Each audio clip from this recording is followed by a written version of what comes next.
Tips to prepare final accounts. अंतिम खाते तैयार करते समय जो महत्वपूर्ण बातें हैं उनको हमने ध्यान में रखना है। वो कौन कौन सी हैं और इसकी ज़्यादा करके ज़रूरत किन को पड़ती है? जिन बच्चों को न्यूमेरिकल करने में मुश्किल आती है, या जो बच्चे हैं जो कॉमर्स स्ट्रीम के नहीं हैं लेकिन वो कॉमर्स में आए हैं और उनको जब न्यूमेरिकल करने जा रहे हैं, न्यूमेरिकल करते समय प्रॉब्लम आती है, तो उनको ये बातें जो है वो याद रख लेनी चाहिए ताकि उनका न्यूमेरिकल जो है गलत होने के चांस जो हैं वो कम से कम रहें। तो पहला क्या है? All the debit balances of revenue nature are entered in the debit side of trading and profit and loss account. तो हम अकाउंट क्या करते हैं? Trading and profit and loss account जो है उसको इकट्ठा ही तैयार करते हैं।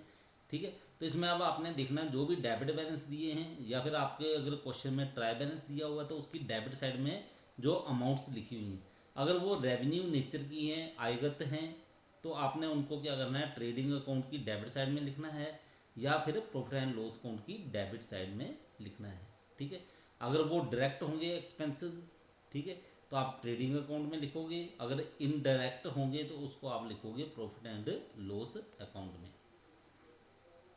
उसके नेक्स्ट है all the debit balances of capital nature are entered in the asset side of balance sheet.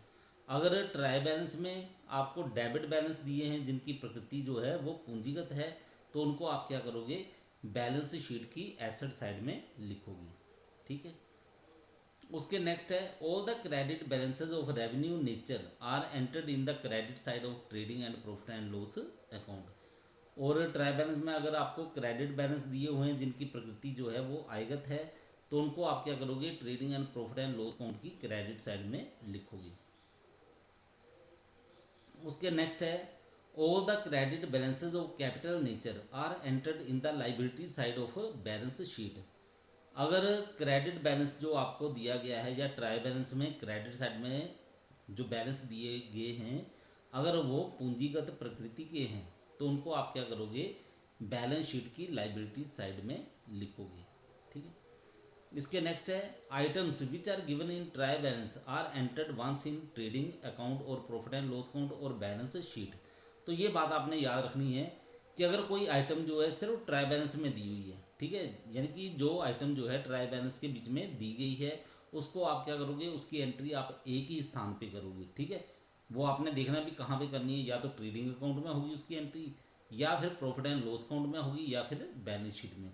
इन दोनों में या तीनों में नहीं हो सकती, वो एक ही जगह पे होगी एंट्री, जिस जो आइटम जो है वो ट्राई बैलेंस में दी गई है उसकी। ठीक है, उसके बाद items which are given as adjustment are entered in two places. अगर कोई आइटम जो है वो एडजस्टमेंट के तौर पर दी गई है, तो उसकी जो प्रविष्टि है, एंट्री है, वो दो स्थानों पे होगी। कहाँ पे? Trading and profit and loss account में। ठीक है, ट्रेडिंग अकाउंट में भी और प्रॉफिट एंड लॉस अकाउंट में भी, या फिर ट्रेडिंग अकाउंट और बैलेंस शीट में। ठीक है, या फिर प्रॉफिट एंड लॉस अकाउंट और बैलेंस शीट में। ठीक है, इन तीनों में से कहीं भी दो स्थान पे उनकी एंट्री जो है वो होगी। ठीक है, in a few cases both sides of balance sheet. और कई बार क्या होता है? बैलेंस शीट की दोनों साइड में भी उनकी एंट्रियां हो जाती हैं। ठीक है, हाँ, कई बार क्या होता है, कोई बहुत ही रेयर केस हो तो तीन स्थान में भी हो जाती है कि ट्रेडिंग अकाउंट में भी एंट्री होगी, प्रॉफिट एंड लॉस अकाउंट में भी होगी और बैलेंस शीट में भी होगी। वो एक आध एंट्री होती है। ठीक है, तो उसके बारे में हम बाद में देखेंगे। इसके नेक्स्ट है हमारे पास outstanding and accrued have same meaning, one is related expenses while other is related incomes. तो आउटस्टैंडिंग है, एक्रूड है, दोनों का मीनिंग एक जैसा ही है, सेम चीज़ें हैं ये।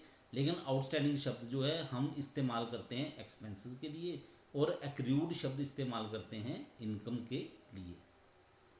इसी प्रकार prepaid and advance also have the same meaning. Prepaid और एडवांस इन दोनों का मीनिंग भी सेम